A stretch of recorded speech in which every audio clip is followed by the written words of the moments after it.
when it feels like God is silent. Have you ever prayed and it felt like God didn't hear you? You cry out, you wait, you hope for a sign, but all you get is silence, and you start to wonder, God, where are you?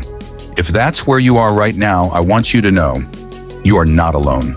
So many of us have been there, in that quiet space between our prayer and God's answer, and it's one of the hardest places to be.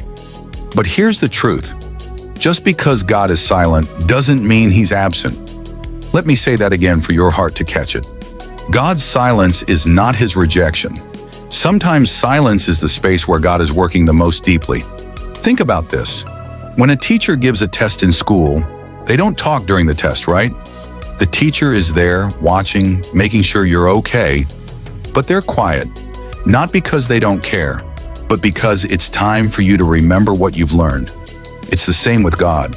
There are seasons where He lets you walk by faith, not by sight. Seasons where He's building your trust, your character, your endurance. You may not hear Him now, but He's still guiding. You may not feel Him now, but He's still near. The Bible reminds us in Isaiah 41:10, "So do not fear, for I am with you. Do not be dismayed, for I am your God.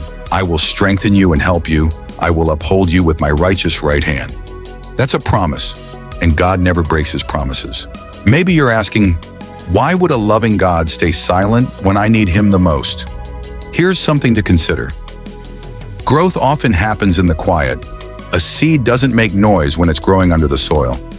A baby doesn't speak while it's forming in the womb. Stillness is not emptiness. It's preparation. In the same way, God may be preparing you for something greater. Something you can't see yet, but it's coming.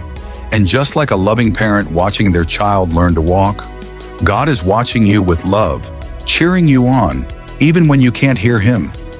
Look at Job in the Bible. He lost everything. He was in deep pain, and for a while God was silent. But in the end, God restored him double what he had lost. And more than that, Job came out with a deeper, unshakable faith. So if God is quiet in your life right now, it might be because He's about to reveal something powerful in your story. So don't give up. Don't stop praying. Don't stop trusting. God hears every whisper. He sees every tear. He may be silent, but He is never still. You are not forgotten. You are not alone. God is closer than you think. And if you've been feeling like heaven is quiet lately, this is your reminder. He is still with you, always. Now take a deep breath, lift your eyes, and say with faith, God, I trust you, even in the silence. Type Amen if you received this, and tag someone who needs to hear this today, because even when it feels quiet, God is still speaking through love.